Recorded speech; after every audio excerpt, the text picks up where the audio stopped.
Bon, nous terminons avec François Lalanne. Merci beaucoup, François. Merci beaucoup. C'était très intéressant.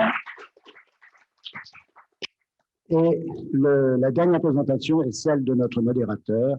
Jacques, tu as la parole pour le temps nécessaire. Merci, Monsieur le Président.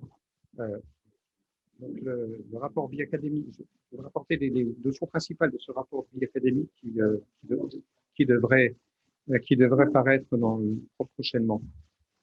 On a vu qu'il y avait un nouveau paradigme de coopératoire. Donc le chirurgien est assis à la console, il est à distance de son patient. Il a besoin d'une formation technique de base, c'est-à-dire savoir utiliser le robot. Il a ensuite besoin de formation avancée, ça a été répété à plusieurs reprises, savoir faire une prostatectomie, savoir faire une chirurgie du rectum, connaître l'anatomie, les différents temps opératoires, etc. Vous avez à côté de ça l'assistant habillé dont on vient de parler, le bedside surgeon, bedside assistant, qui a besoin de compétences spécifiques et qui est généralement un futur chirurgien à la console. Vous avez l'infirmière de bloc opératoire qui est habillée stérilement et donc elle a besoin d'une formation spécifique. L'infirmière circulante, elle a un rôle très important aussi dans la gestion des pannes du robot et dans sa mise en place. Donc là aussi, une formation spécifique. L'anesthésiste, son métier ne change pas trop. Donc il reste à la tête du patient, il fait dormir le patient plus ou moins, plutôt plus. On a besoin d'une anesthésie très profonde. On ne parle pas trop non plus de la formation de l'équipe, ce sont les non-technical skills. Ça, c'est quelque chose qui est encore plus important, puisque là, le chirurgien a les yeux plongés dans la visionneuse et ne voit pas du tout ce qui se passe autour de lui. Il est obligé de travailler exclusivement par la voix et par l'audition. Vous avez la formation des techniciens, on n'en parle pas non plus. Quand on achète un robot, il y a des techniques spécifiques de désinfection, de stérilisation. Le stéral, c'est pas présent dans tous les hôpitaux. On ne dit pas, quand on achète un robot, qu'il va falloir le stéral pour stériliser l'optique. Et puis, formation des formateurs, des procteurs. Les procteurs sont choisis, qui vont encadrer les premières interventions d'un chirurgien au robot, sont choisis et rémunérés par la société Intuitive Surgical. Intuitive Surgical considère qu'on peut être procteur après 20 interventions pratiquées de prostatectomie. Vous avez vu sur les courbes tout à l'heure d'apprentissage que sur certaines courbes d'apprentissage, on mettait 60 cas pour atteindre un certain plateau. Donc, il y a très certainement une formation spécifique même à acquérir du point de vue pédagogique pour les procteurs.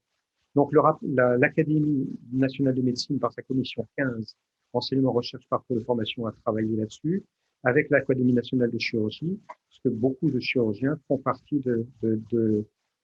tous les chirurgiens qui sont dans cette commission 15 font partie de l'Académie nationale de chirurgie.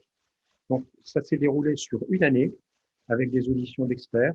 Ces experts étaient les collèges d'enseignants, les doyens, présidents de CNE, directeurs d'hôpitaux, ANSM, NAM, HAS, les assureurs, les écoles d'IBOD, les utilisateurs, donc urologues, chirurgiens digestifs, gynécologues, les fabricants de robots, les fabricants de simulateurs et les spécialistes de l'aéronautique, Air France et Armée de l'air.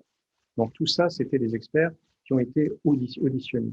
A été associé une analyse de la littérature sur robotique, sur chirurgie, simulation. Donc, il y a le plan du rapport, le voici. On ne va pas le détailler, je viendrai simplement sur les points les plus importants, les besoins en jeu, les moyens techniques et les moyens humains de cette formation, les formations existantes avec la formation technique, le savoir-faire, la formation non technique, le savoir-être, l'évaluation des compétences, on en a beaucoup parlé cet après-midi, et les recommandations, puisque les rapports de l'Académie se terminent par des recommandations qui sont adressées aux différents ministères. Les besoins, donc on a évoqué cette augmentation très importante du nombre de robots au fil des 20 dernières années. En 2000, quand Nancy a eu la chance d'acquérir le premier robot, son premier robot, c'était le numéro 37 au monde. Il y en avait une quinzaine en Europe. Actuellement, 20 ans plus tard, il y en a environ 6000. Un peu plus de 150, 160 en France. La France est troisième en position en nombre de systèmes installés. Le premier pays, c'est les USA. Deuxième, c'est le Japon. Troisième, c'est la France. Si on regarde un petit peu le nombre de robots installés aux USA, 3500 à peu près, pour 330 millions d'habitants. Donc, en gros, c'est 10 robots par million d'habitants. En Europe, on a moins de 1000 robots pour une population de 510 millions d'habitants. En France, 133, 130, 140 robots pour 67 millions d'habitants. Donc, on peut très bien avoir une projection de ce qui se passe aux États-Unis sur l'Europe, et on peut évaluer qu'il faudra, dans les 10 ans, 5000 robots. 5000 robots, c'est d'autant plus plausible qu'il y a de nouveaux robots qui apparaissent. Vous avez le robot Transenterix qui est déjà en vente. Vous avez CMR, donc deux systèmes ont été installés en France. Vous avez Revo, c'est le sud-coréen, qui est déjà utilisé largement en clinique. Ils ont publié sur les prostatectomies radicales des grosses séries de 200-300 patients. Dexter, qui est un robot suisse. Avatera, qui est un robot allemand. Titan, qui est un robot canadien. Medicaroid, qui est un robot japonais, donc qui vient c'est une succursale de la société Kawasaki. Kawasaki, on les connaît pour les motos, mais en fait, ils sont leaders mondiaux en robotique industrielle. Donc, ils savent, par exemple, autour d'une voiture, faire fonctionner 12 robots simultanément sans qu'il y ait de collision. Et nous, en robotique, quand on a 4 bras, effectivement, un des problèmes principaux, c'est d'avoir ces collisions entre les robots. Vous avez bien sûr les Chinois mais pour l'instant, qui sont sur un marché interne, et puis des grosses sociétés comme Medtronic, et puis Johnson Johnson. Donc voilà pour les principaux. Il n'y a pas de drapeau français. Et donc leur objectif qui nous a été donné à chaque fois qu'on les a auditionnés, c'était d'amener la robotique au coût de la CO2 standard. Donc c'est un autre élément qui permet de penser que la robotique a encore de très beaux jours devant elle. Quels sont les moyens techniques pour cette formation? Bon, c'est la simulation. On en a parlé à plusieurs reprises, en particulier pour l'aéronautique. Mais vous voyez, par exemple, il y a des auto-écoles qui s'équipent de simulateurs. Vous avez, alors je ne sais pas s'il y a des pilotes, des conducteurs de McLaren parmi vous. Enfin, si vous achetez une McLaren, il faudra passer par ce simulateur. Donc, vous n'aurez pas l'autorisation de rouler sans avoir fait vos preuves sur le sim. En bateau, bien sûr, ça c'est la formation sur la navigation de supertankers. Ça c'est sur les planeurs ou sur la navigation privée. Bien sûr, les Boeing 777 et autres avions Air France, donc voilà la formation. Et puis donc les fameux Mirage 2000, dont qu'on a largement évoqué, avec en haut à droite le simulateur Mirage 2000 dans son énorme sphère. Ces moyens techniques de simulation, donc ils sont apparus maintenant depuis 12-13 ans, donc en robotique. Donc les moyens techniques de formation, c'est hors du laboratoire, c'est e-learning qui a été évoqué. Les simulateurs, on a le DV Trainer, ici c'est le DVSS, donc c'est le simulateur qui est accroché à la console. Alors celui-ci vaut en gros 120 000 €, celui-ci vaut 80 000, mais pour l'utiliser, il faut une console qui vaut 250 000. Donc, et puis, comme on l'évoquait à l'instant, c'est disponible que aux heures de fermeture du bloc opératoire. Donc ça, c'est un simulateur Robotics Mentor de la société 3D Systems. Et donc, on a ensuite la simulation, c'est pas que la simulation électronique, c'est aussi le dry lab. Et donc voilà, avec le vrai robot, on peut faire des exercices. Il a été évoqué tout à l'heure les FRS, Fundamental Robotic Surgery. Donc ce sont des exercices qui ont été développés au niveau international, mais sur lesquels on peut faire travailler les stagiaires. Vous avez le wet lab, le travail sur les volontaires sains de cochons. Donc, on a beaucoup de moyens techniques avant le bloc opératoire. Et si on se réfère au modèle Alstélien See One, Do One, Teach One, il y a manifestement une étape de plus qui s'insinue dans nos formations, c'est le Simulate Menu. Et donc, qui va permettre d'arriver au Do One dans de meilleures conditions. Les formations existantes, il y a les formations autodidactes, c'est-à-dire travailler sur la console qui est donc sur le simulateur qui est sur la console du robot, et ça c'est hors des heures d'ouverture du bloc. Il y a un risque de training négatif, c'est-à-dire que si on n'a pas de contrôle, on peut s'entraîner, arriver à trouver des solutions, mais qui ne sont pas les bonnes, si on n'est pas corrigé par un moniteur, et il n'y a pas de communauté apprenante. Cette communauté apprenante, c'est quelque chose de très important, parce que lorsque vous avez cinq étudiants qui travaillent comme en haut à droite en simulation, quand ils mangent ensemble à midi, ils vont discuter simulation, ils vont discuter apprentissage, ils vont discuter tips and tricks pour avancer. Vous voyez la photo en dessous, l'enthousiasme de deux stagiaires d'avoir battu le record qui avait été établi par d'autres stagiaires d'une communauté précédente. Donc ça, c'est la formation autodidacte qui a quand même des inconvénients. Et donc, il vaut mieux avoir des formations qui sont dédiées avec un certain nombre de stagiaires qui travaillent simultanément.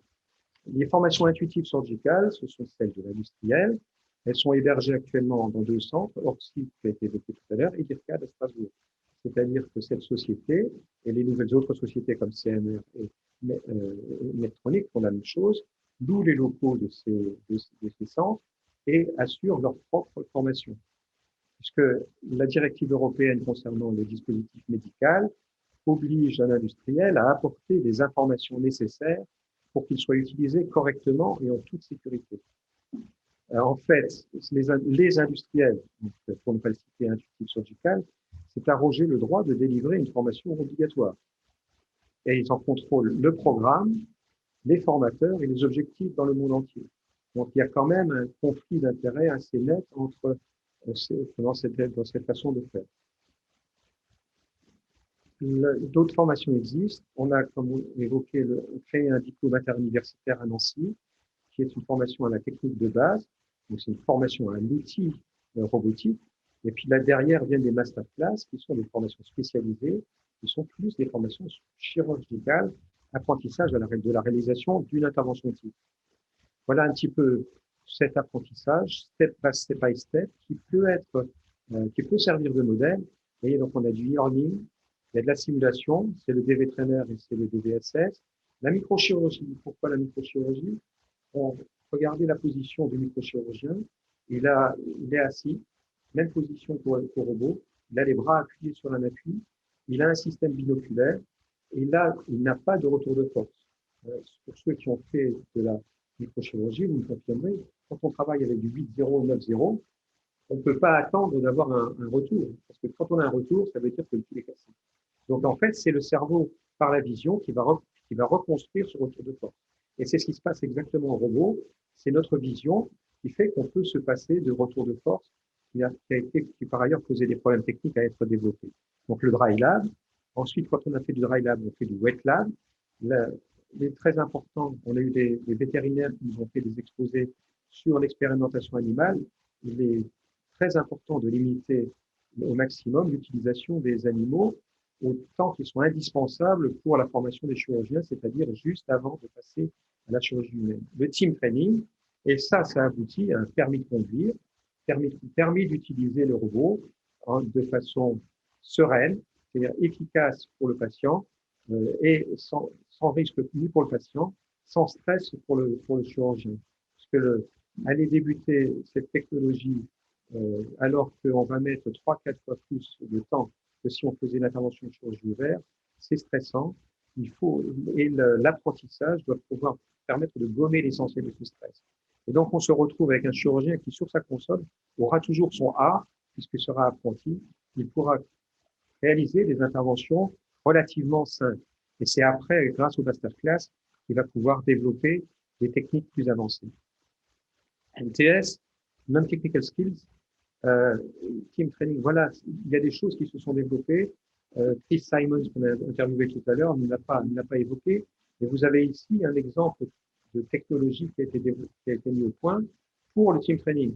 Vous avez le chirurgien qui est sur le simulateur robot, et à côté, vous avez un aide qui est sur un simulateur de style standard. Les deux sont connectés et ils vont travailler sur le même exercice. Vous voyez ici le chirurgien qui est avec les instruments qui sont en bas, articulés, qui donne le tripode à son aide, qui le laisse tomber. Alors, il ne communique pas, vous voyez, donc le chirurgien va chercher un autre tripode bleu pendant que l'aide s'échine à aller chercher celui qui a laissé tomber. Donc là, ils vont travailler de façon plus efficace, ils vont communiquer, et effectivement, ça développe la communication entre l'aide et le chirurgien, et ça permet de développer un certain nombre de ces habiletés qui sont indispensables en chirurgie robotique, plus encore que dans d'autres chirurgies. L'évaluation des compétences a été évoquée. Formation et évaluation, deux faces de la même pièce. Actuellement, dans les formations par les industriels, elle est absente. Un industriel qui vient de vendre un robot à 2 millions ne peut pas se permettre de dire à un chirurgien, écoutez, non, vous n'êtes pas capable d'utiliser mon robot. Donc, il faut manifestement une évaluation qui soit faite de façon indépendante et objective. On a le moyen. La formation théorique et e-learning, c'est facile à faire. Formation technique et initiale, il y a des outils qui ont été développés. Le DO, on l'a déjà vu tout en début d'après-midi, qui a été développé pour les FRS.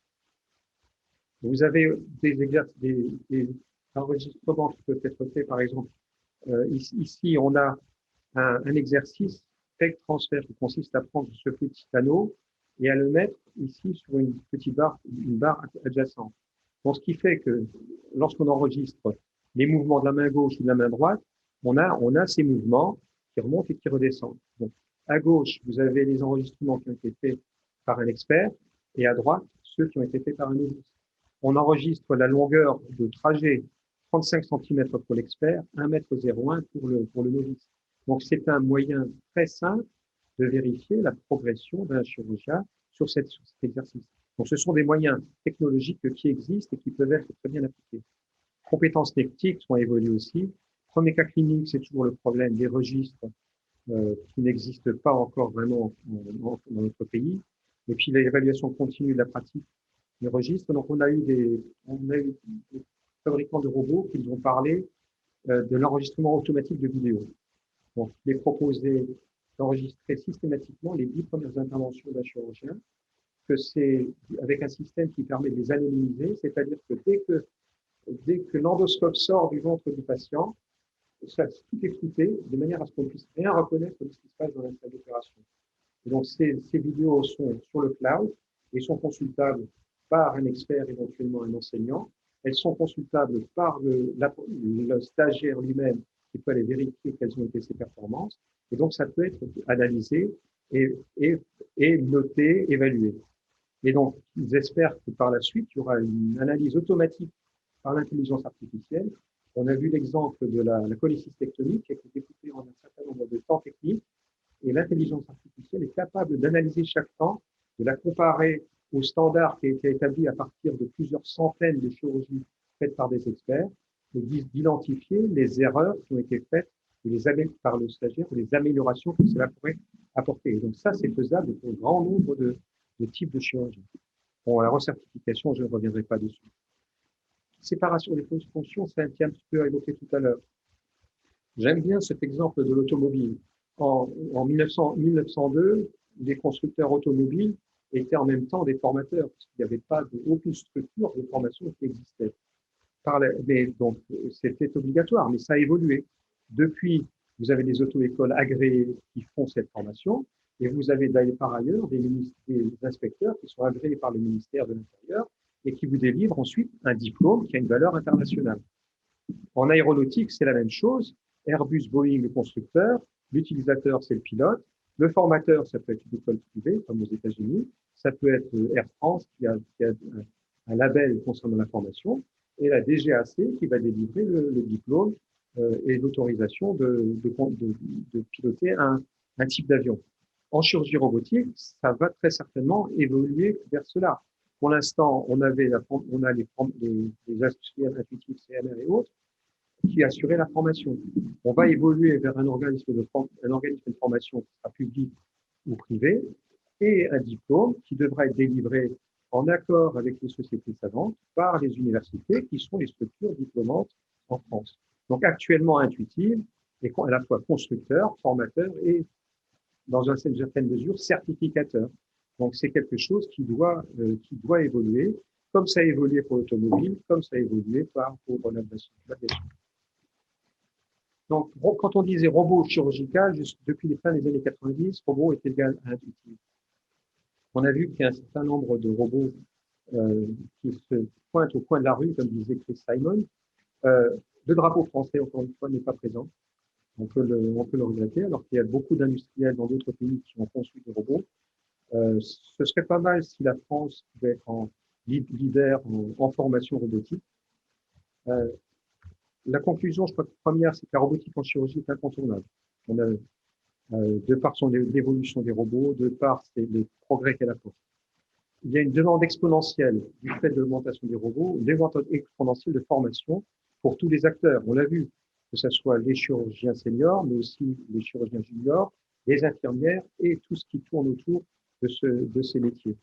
Les formations ont des modalités qui sont encore mal établies et les méthodes d'apprentissage classiques par compagnonnage sont à repenser. Même si on peut considérer que on a un compagnonnage indirect avec la simulation qui a enregistré des scores d'experts et dont on va essayer dont le stagiaire va essayer de s'approcher. Il y aura une place majeure pour la simulation, pour la formation et pour l'évaluation, mais on a besoin d'une formation qui est complète, qui est graduée, donc qui a fait appel à ces différentes techniques qu'on a progressives, standardisées et avec une évaluation qui sera objective. Les recommandations qui vont être celles de l'Académie nationale de médecine et de l'Académie nationale de chirurgie sont les suivantes. Première, toute l'équipe chirurgicale doit bénéficier d'une formation complète, graduée et standardisée. Cette maquette elle doit être intégrée. Elle doit être intégrée dans la maquette de la formation initiale de tous les jeunes chirurgiens. Elle ne peut être confiée aux seuls industriels, mais on ne peut pas se passer d'eux. Elle doit être en fait en collaboration avec eux, mais réalisée, évaluée et validée sous contrôle des instances universitaires et des sociétés savantes. Et compte tenu des moyens humains et des moyens matériels qui sont nécessaires, il faudra très certainement passer par une création de centres de formation labellisés au niveau national, voire européen. Merci beaucoup, Jacques. Tu as parlé des robots les plus complexes et les plus passionnants qui sont capables d'effectuer des tâches très différentes. Et tu sais qu'il existe des petits robots, c'est-à-dire des machines automatiques qui permettent de faire un seul geste. Et là, la France revient parce qu'il y a un industriel français qui fait un petit robot mettant en place les implants cochléaires d'une façon extrêmement précise dans la chirurgie de la surdité. On avait fait un mardi de la chirurgie en septembre sur ce sujet. Donc, tu vois, il y a quand même la France quelque part. J'en suis heureux. Bon, on a des laboratoires de recherche très performants en France, donc il faut qu'on ait des industriels qui le suivent. Est-ce que vous avez des questions? Oui, merci. Pardonnez-moi cette question pour un ophtalmologiste. Alors j'ai compris que le robot est effectivement un instrument qui devient indispensable dans l'évolution de la chirurgie. Alors la question est celle-ci, est-ce que c'est parce que le robot apporte une précision suffisante au geste? Ce qu'il semble, et là c'est une remarque, la différence tout de même entre ce que j'ai pu voir sur les robots. Alors nous, en chirurgie, nous utilisons en chirurgie ophtalmologique le 10-0, donc on a ce retour de force. Et donc ça introduit ma deuxième question, c'est sur l'aspect intuitif justement des robots. Il semble manquer actuellement dans les robots ce retour, et en particulier cet aspect intuitif, qu'on retrouve sur les simulateurs de vol, dans lequel il y a une partie effectivement qui est une partie technique, mais une partie qui est incrémentée par toute la simulation et par l'aide, je veux dire, au pilotage. Voilà. Donc, est-ce qu'on en est aujourd'hui bien que ce soit extrêmement évolué et bien que ce soit nécessaire, est-ce qu'on est dans la proto-histoire des robots en chirurgie? On est dans la proto-histoire des télémanipulateurs, puisque le robot, le terme a été consacré par l'usage, mais ce robot n'a aucune autonomie. Mais par contre, il apporte des avantages considérables. Je ne voulais pas alourdir l'exposé, mais par rapport à la cellule standard, il permet de travailler en 3D, il permet de travailler sans avoir l'inversion des mouvements, puisque quand on passe un instrument à travers la paroi abdominale du patient, le mouvement de droite à gauche qu'on fait à l'intérieur est basculé en gauche à droite à l'extérieur. Donc les mouvements ne sont pas versés. Donc ça demande Da Vinci savait écrire de la main droite, de la main gauche, et savait écrire à l'envers, mais c'est pas donné à tout le monde d'écrire comme si on regardait dans un miroir. Donc, il y a une interface informatique avec une démultiplication, une filtration du mouvement, etc. Donc, et puis on travaille assis dans une position plus confortable. Donc, il est évident qu'au bout c'est un avantage indirect pour le patient, parce qu'au bout de 4 heures, quand on est fatigué par une position parfois extrême, il vaut mieux être opéré par un chirurgien qui travaille dans une position assise. Donc, le robot apporte incontestablement des gros avantages. Il est plébiscité par les jeunes. Actuellement, en neurologie, il n'y a plus un jeune qui s'installe dans un établissement sans robot. Donc, c'est un signe aussi. Et on est vraiment au début de la robotique. Il n'y a pas d'intelligence artificielle dedans encore. Donc, et tout ça, ça va venir. Peut-être certains automatismes, etc. Le robot avait été conçu aussi dans des participants au projet. Il y avait la NASA. et puis l'armée américaine, parce que, ils imaginaient pouvoir faire de la chirurgie sur le front, près du champ de bataille, alors que le chirurgien est à distance, à l'abri. La NASA imagine aussi faire de la robotique dans l'espace. Mais là, ça ne sera pas possible. Pour la transmission d'une donnée pour Mars, c'est 30 minutes. Donc, vous pouvez commencer à passer votre point si vous attendez 30 minutes pour voir s'il est efficace. Donc, il va falloir, si on peut imaginer un jour un robot, il faudra qu'il y ait obligatoirement un certain automatisme et de l'intelligence artificielle qui se manifeste dedans. Donc, on est, comme vous dites, le terme est bon, dans la proto-histoire de la robotique. Merci beaucoup, Jacques. Tu as organisé une très, très belle séance qui vient nourrir toutes les séances académiques successives de notre chère Académie. Nous terminons, puisqu'il n'y a plus de questions, nous terminons la séance en te souhaitant à très bientôt.